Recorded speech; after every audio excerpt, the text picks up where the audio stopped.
श्रीराघवेन्द्रार्य श्रीराघवेन्द्रार्य श्रीराघवेन्द्रार्य पाहि प्रभो श्रीराघवेन्द्रार्य श्रीराघवेन्द्रार्य श्रीराघवेन्द्रार्य पाहि प्रभो श्रीराघवेन्द्रार्य श्रीराघवेन्द्रार्य श्रीराघवेन्द्रार्य पाहि प्रभो श्रीराघवेन्द्रार्य श्रीराघवेन्द्रार्य श्रीराघवेन्द्रार्य पाहि प्रभो श्रीराघवेन्द्रार्य श्रीराघवेन्द्रार्य श्रीराघवेन्द्रार्य पाहि प्रभो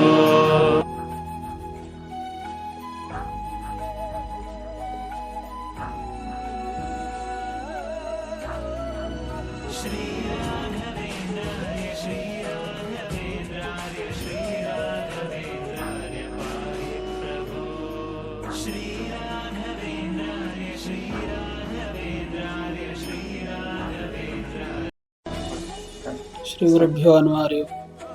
ಇದು ಶ್ರೀ ಕ್ಷೇತ್ರ ಹೊನ್ನಾವ ಮಂತ್ರಾಲಯ ಮಂದಿರ ಅಂತ ಹೇಳಿ ಹೊನ್ನಾಗನಟ್ಟಿ ಮಾಗಡಿ ರೋಡ್ ತಾವರೆಕೆರೆ ಹತ್ರ ಇರುವಂಥ ಕ್ಷೇತ್ರ ಇದು. ಇಲ್ಲಿ ವಿಜಯದಶಮಿ ದಿನ 2015ರಲ್ಲಿ ಹೋಮ ಮಾಡಿದಾಗ ಹೋಮದಲ್ಲಿ ವಿನಾಯಕ, ಮೂಷಕ ವಾಹನ, ಹಯಗ್ರೀವ ಮತ್ತು ಕಾಮಧೇನು ಪ್ರತ್ಯಕ್ಷ ಆಗಿರೋದು ಪೂರ್ಣಾವತಿ ಸಮಯದಲ್ಲಿ ಅಂಥ ಸ್ಥಳ ಇದು. ಇಲ್ಲಿ ಗುರುಗಳಿಗೆ ರಾಯರು ಬಂದು ಈ ರೀತಿ ಸೇವೆ ಮಾಡಿಸಿದಾಗಿಂದ ಇಲ್ಲಿ ಕಾಯಿ ಕಟ್ಟಿ ಸೇವೆ ಮಾಡಿಸೋದು ವಿಶೇಷ ಸೇವೆ ಮಾಡಿಸ್ತಾ ಇರ್ತೀವಿ. ವಾರ ವಾರ ಬಂದು ಸೇವೆ ಮಾಡೋದಿರ್ತದೆ. ನಿಮ್ಮ ಸಮಸ್ಯೆ ಏನು ಅಂತ ಹೇಳಿದ್ರೆ ಎಷ್ಟು ವಾರ ಸೇವೆ ಮಾಡಬೇಕು ಅಂತ ಹೇಳ್ತೀವಿ. ವಾರಕ್ಕೊಂದು ದಿನ ಬಂದು ಬರೋ ದಿನ ಪೂರ್ತಿ ದಿನ ಈರುಳ್ಳಿ, ಬೆಳ್ಳುಳ್ಳಿ, ನಾನ್ ವೆಜ್ ಅನ್ನು ತಿನ್ನಬಾರ್ದು. ಕುಡಿಯಾಗಿದ್ರೆ ಕುಡಿಬಾರ್ದು. ಅವತ್ತೊಂದಿನ ಶುದ್ಧ ಮನಸ್ಸಿಂದ ಬಂದು ಯಾರಿಗೆ ಸೇವೆ ಮಾಡೋದಿರ್ತದೆ. ವಾರಕ್ಕೊಂದು ದಿನ ನಿಗದಿ ಮಾಡ್ಕೋಬೇಕು. ಪ್ರತಿ ವಾರ ಅದೇ ದಿನ ಬರಬೇಕು. ವಾರ ವಾರ ಬಂದು ಅದೇ ಕಾಯಿ ತೆಗೆದಿಟ್ಕೋಬೇಕು. ಕಾಯಿಗೆ ನಿಮ್ಮ ಹೆಸರು, ಫೋನ್ ನಂಬರ್ ಎಲ್ಲ ಬರ್ಕೊಟ್ಟಿರ್ತೀವಿ. ಎಲ್ಲಿ ಕಟ್ಟಿರ್ತಾರೆ ನೆನ್ಪಿಟ್ಕೊಂಡು ಕಾಯಿ ತೆಗೆದಿಟ್ಕೋಬೇಕು. ತೆಗೆದಿಟ್ಕೊಂಡು ದೀಪ ತಗೊಳ್ಳೋದಿರುತ್ತೆ. ಪ್ರತಿ ವಾರ ದೀಪ ತಗೊಂಡು ಅದೇ ಕಾಯಿ ಇಟ್ಕೊಂಡು ಪ್ರದಕ್ಷಿಣೆ ಮಾಡೋದಿರ್ತದೆ. ಪ್ರತಿನಿತ್ಯ ಗುರುಗಳ ಮಂತ್ರ ಜಪ ಮಾಡಬೇಕು ಮನೆಯಲ್ಲಿ. ಅದರಿಂದ ನಿಮ್ಗೆ ಏನೇ ಮನೇಲಿ ದೃಷ್ಟಿದೋಷ ಇರಲಿ ಅದೆಲ್ಲ ಪರಿಹಾರ ಆಗ್ತದೆ. ಒಂದು ಫೋಟೋ ಕೊಟ್ಟಿರ್ತೀವಿ, ಅದಕ್ಕೆ ಪೂಜೆ ಮಾಡೋದಿರ್ತದೆ. ಮನೆಗಾಗೋ ದೃಷ್ಟಿದೋಷ, ಆರೋಗ್ಯ ಸಮಸ್ಯೆ ಪರಿಹಾರ ಆಗಲಿ ಅಂತ ಫೋಟೋ ಕೊಟ್ಟಿದ್ದು ಆ ಫೋಟೋ ತೊಗೊಂಡು ಮನೆಗೆ ಪೂಜೆ ಮಾಡೋದಿರ್ತದೆ. ಪ್ರತಿ ವಾರ ಬರಬೇಕು. ಒಂದು ವಾರ ಮಿಸ್ ಆದರೂ ಮುಂದಿನ ವಾರ ಅದೇ ದಿನ ಬಂದು ಸೇವೆ ಮಾಡ್ಕೊಂಡು ಹೋಗೋದಿರ್ತದೆ. ನಿಮ್ಮ ಸಮಸ್ಯೆ ಏನು ಅಂತ ಹೇಳಿದ್ರೆ ಗುರುಗಳ ಹತ್ರ ಯಾರು ಇದ್ದೇ ಹೇಳಿದ್ರೆ ಹೇಳ್ತಾರೆ ಎಷ್ಟು ವಾರ ಸೇವೆ ಮಾಡಬೇಕು ಅಂತ ಹೇಳಿ.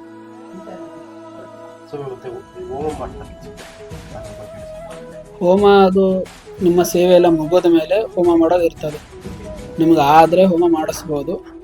ಇಲ್ಲ ಅಂದರೆ ಪಂಚಾಮೃತ ಪಾದಪೂಜೆ ಮಾಡಿಸಿ ಹೋಮಕ್ಕೆ ಕಾಯಿನ ಉರುಳಿಸಿ ಹೋಗ್ಬೋದು.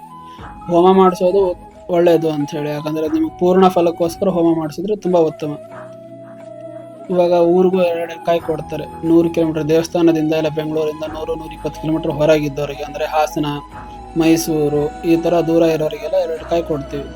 ಅವರು ವಾರ ವಾರ ಊರಲ್ಲೇ ಸೇವೆ ಮಾಡೋದಿರ್ತದೆ. ಅವರು ಲಾಸ್ಟಲ್ಲಿ ಹೋಮ ಮಾಡಿಸೋದು ಬೇಕಾಗುತ್ತೆ. ಅಂದರೆ ಅವರು ಊರಲ್ಲಿ ಸೇವೆ ಮಾಡೋದ್ರಿಂದ ಅದು ದೋಷಗಳೆಲ್ಲ ಕೊನೆಯದಾಗಿ ಹೋಮಕ್ಕೆ ಪೂರ್ಣವಾಗಿ ಹೋಮಕ್ಕೆ ಹಾಕಿ ಪೂರ್ಣ ಫಲ ಪಡ್ಕೊಳ್ಳೋದಕ್ಕೋಸ್ಕರ ಹೋಮ ಮಾಡೋದಿರ್ತದೆ ಲಾಸ್ಟಲ್ಲಿ.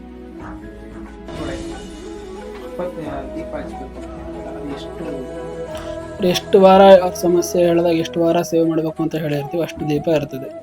ಕೆಲವ್ರಿಗೆ 16 ವಾರ ಹೇಳಿದ್ರೆ 16 ದೀಪ ಇರ್ತದೆ. 18 ವಾರ ಆದ್ರೆ 18 ದೀಪ ಇರ್ತದೆ. 21 ವಾರ ಇದ್ರೆ 21 ದೀಪ ಇರ್ತದೆ.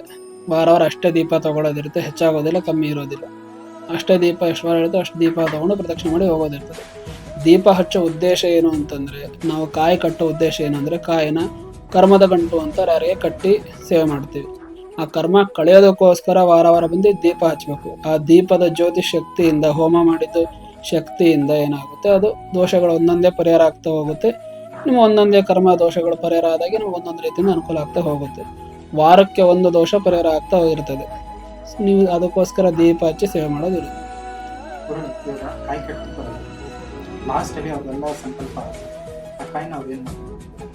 ಹೋಮ ಮಾಡಿಸಿದ್ರೆ ಒಳ್ಳೇದು. ಹೋಮ ಮಾಡಿದ್ರೆ ಪೂರ್ಣ ಫಲ, ಪೂರ್ಣ ಹೊತ್ತಿಗೆ ಅದೇ ಹೋಮ ಮಾಡಿಸಿದಾಗ ಆ ಕಾಯಿನ ಹೋಮಕ್ಕೆ ಹಾಕ್ತೀವಿ. ಸೊ ಅದು ಒಳ್ಳೇದು. ಇನ್ ಕೇಸ್ ಹೋಮ ಮಾಡಿಸ್ಲಿಕ್ಕೆ ಎಲ್ಲರಿಗೂ ಅವಕಾಶ ಇರೋದಿಲ್ಲ, ಎಲ್ಲರಿಗೂ ಆಗೋದಿಲ್ಲ ಅಂಥವ್ರು ಬೇಕಂದ್ರೆ ಪಂಚಾಮೃತ ಎಲ್ಲ ಪಾದ ಪೂಜೆ ಕೈಲಾದ ಸೇವೆ ಮಾಡಿಸಿ ಅವತ್ತಿನ ದಿನ ಕಾಯಿನ ಉರುಳಿಸಿ ಹೋಗ್ಬೋದು. ಅದು 100 ಕಿಲೋಮೀಟರಿಂದ ಹೊರಗಿದ್ದವ್ರಿಗೆ ಮಾತ್ರ ಕೊಡ್ತೀವಿ. ಅಂದರೆ ಶಿವಮೊಗ್ಗ, ಮೈಸೂರು, ಮಂಡ್ಯ, ಇವಾಗ ಬೇರೆ ಡಿಸ್ಟಿಕ್ಕು ದೂರದಿಂದ ಬರ್ತಾ ಇರ್ತಾರೆ. ಅವರಿಗೆ 2 ಕಾಯಿ ಕೊಡೋ ಅವಕಾಶ ಇರುತ್ತದೆ. 100 ಕಿಲೋಮೀಟರ್ ಒಳಗಿದ್ದವ್ರು ಇಲ್ಲೇ ಬಂದು ಮಾಡಬೇಕಾಗುತ್ತೆ. ಇನ್ ಕೇಸ್ ಅವ್ರಿಗೆ ಬರೋಕ್ಕಾಗಲಿಲ್ಲ, ನಾವು ಮಾಡೋಕ್ಕಾಗೋದೇ ಇಲ್ಲ ಅನ್ನೋರಿದ್ರೆ ಬೇಕಂದ್ರೆ ದೀಪ ಹಚ್ಚಿ ಪ್ರಾರ್ಥನೆ ಮಾಡ್ಕೊಂಡು ಹೋಗ್ಬೋದು. ಆಮೇಲೆ ಬೇಕಂದ್ರೆ ಬಂದು ಸೇವ್ ಮಾಡ್ಕೊಂಡು ಹೋಗ್ಬೋದು. ಇದು ಬೆಂಗಳೂರು ಮಾಗಡಿ ರೋಡ್ ತಾವರೆಕೆರೆ ಹತ್ರ ಹೊನ್ನಗನಹಟ್ಟಿ ಅಂತ ಊರ ಒಳಗೆ ಬಂದರೆ ದೇವಸ್ಥಾನದ್ದು. ನೀವು ಮೆಜೆಸ್ಟಿಕ್ಕಿಂದ ಬರೋ ಹಾಗಿದ್ರೆ 242B ತಾವರೆಕೆರೆ ಬಸ್ ಹತ್ಕೊಂಡು ಬರ್ಬೋದು. ನಿಮಗೆ ಹೊನ್ನಗನಹಟ್ಟಿ ಅಂದರೆ ಅಲ್ಲಿ ಮೇನ್ ರೋಡ್ವರೆಗೂ ಇಳಿಸ್ತಾರೆ, ಅಲ್ಲಿಂದ ನಿಮ್ಗೆ ಆಟೋ ಸಿಗ್ತದೆ. ದೇವಸ್ಥಾನ ಬೆಳಗ್ಗೆ 5 ಗಂಟೆಯಿಂದ ಸಂಜೆ 8 ಗಂಟೆವರೆಗೂ ಓಪನ್ ಇರ್ತದೆ. ವಿಶೇಷ ದಿನಗಳಲ್ಲಿ ಸ್ವಲ್ಪ ಜಾಸ್ತಿ ಹೊತ್ತು ಓಪನ್ ಇರುತ್ತೆ, ಬೆಳಗ್ಗೆ ಬೇಗ ಓಪನ್ ಆಗಿರುತ್ತೆ. ಕಾಯಿ ಕಟ್ಟೋದಕ್ಕೆ ಟೈಮಿಂಗ್ಸ್ ಬಂದು ಬೆಳಗ್ಗೆ 6 ಗಂಟೆಯಿಂದ ಮಧ್ಯಾಹ್ನ 1-1:30ವರೆಗೂ ಕಾಯಿ ಕಟ್ಟಿಸ್ತದೆ. ಅದಾದ ಬಿಟ್ಟರೆ ಸಂಜೆ 4:15ಯಿಂದ 7:00ವರೆಗೂ ಕಾಯಿ ಕಟ್ಟಿಸ್ತದೆ.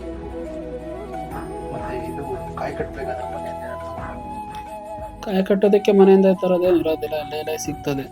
ಅದೆಲ್ಲ ಸೇರಿನೇ ಇದು ಅಮೌಂಟ್ ತೊಗೊಂಡಿರ್ತೀವಿ. ಅದರಲ್ಲಿ ಕಾಯಿ, ದೀಪ, ಸಂಕಲ್ಪ, ಫೋಟೋ ಎಲ್ಲ ಸೇರಿ ತೊಗೊಂಡಿರ್ತದೆ. ಫಸ್ಟ್ ಟೈಮು ವಾರ ಮಾತ್ರ ದೀಪದ ಮಾತ್ರ ದುಡ್ಡು ಕೊಟ್ಟು ದೀಪ ತೊಗೊಳೋದಿರ್ತದೆ.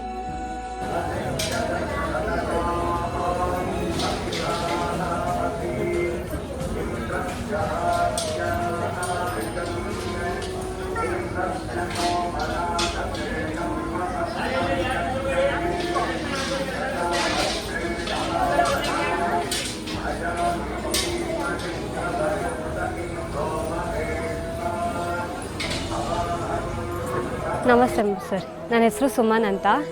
ನಾನು GKW ಲೇಔಟ್ ವಿಜಯನಗರಿಂದ ಬರ್ತಾ ಇದ್ದೀನಿ. ಇಲ್ಲಿ ಬಂದಮೇಲೆ ನಂಗೆ ತುಂಬ ಪವಾಡಗಳೇ ನಡೆದಿದೆ ಸರ್. ನಮಗೆ ತುಂಬ ಹೆಲ್ತ್ ಇಶ್ಯೂಸ್ ಇತ್ತು ಸ್ವಲ್ಪ. ಇಲ್ಲಿ ಬಂದಮೇಲೆ ಎಲ್ಲ ಕ್ಲಿಯರ್ ಆಗಿದೆ. ಒಂದು ಗಂಡು ಮಗು ಆಗಿದೆ ನನಗೆ. ಎಲ್ಲ ದೇವರ ಪವಾಡ ಸರ್. ಆಮೇಲೆ ಬಂದಮೇಲೆ ನಾವು ಹೊಸ ಅಂಗಡಿ ಕೂಡ ಮಾಡಿದ್ದೀವಿ, ವ್ಯಾಪಾರ ಕೂಡ ಚೆನ್ನಾಗಿ ಆಗ್ತಿದೆ. ತುಂಬ ವಾರದಿಂದ ಬರ್ತಾಯಿದ್ದೀವಿ. ಮಗು ಆದಮೇಲೆ ತಿಂಗಳಿಗೆ ಒಂದ್ಸಲ ಬರ್ತಾಯಿದ್ದೀವಿ. ತುಂಬ ಪವಾಡಗಳಿದೆ. ಎಲ್ಲರೂ ಬಂದು ರಾಯರ ಆಶೀರ್ವಾದ ತೊಗೋಬೇಕು ಸರ್. ಸರ್ ಮುಂಚೆ ಪ್ರತಿ ವಾರ ಬರ್ತಿದ್ದೆ ಸರ್. ಇವಾಗ ಮಗು ಆದಮೇಲೆ ಎವ್ರಿ ಮಂತ್ ಬರ್ತಾಯಿದ್ದೀವಿ.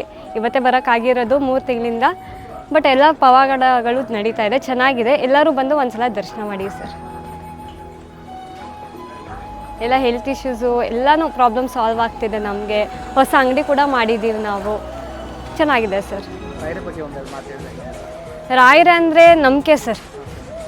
ನಾವು ಪ್ರತಿ ಹೆಜ್ಜೆ ಇಡುವಾಗಲೂ ನಾವು ಕಾನ್ಫಿಡೆನ್ಸಿಂದ ನಡೀತಾ ಇದ್ದೀವಿ. ರಾಯರಿದ್ದಾರೆ ನಮ್ಮಲ್ಲಿ ಅಂತ ಒಂದು ಕಾನ್ಫಿಡೆನ್ಸ್ ಇದೆ. ಅದರಿಂದ ಎಲ್ಲ ಚೆನ್ನಾಗಿ ನಡೀತಿದೆ ಸರ್. ಅಂದ್ಕೊಂಡಿದ್ದೆಲ್ಲ ಆಗ್ತಿದೆ. ಎಲ್ಲರೂ ಬಂದು ಆಶೀರ್ವಾದ ತೊಗೊಳ್ಳಿ. ಎವ್ರಿ ಡೇ ರಾಯರಿದ್ದಾರೆ ಅಷ್ಟೇ ಸರ್.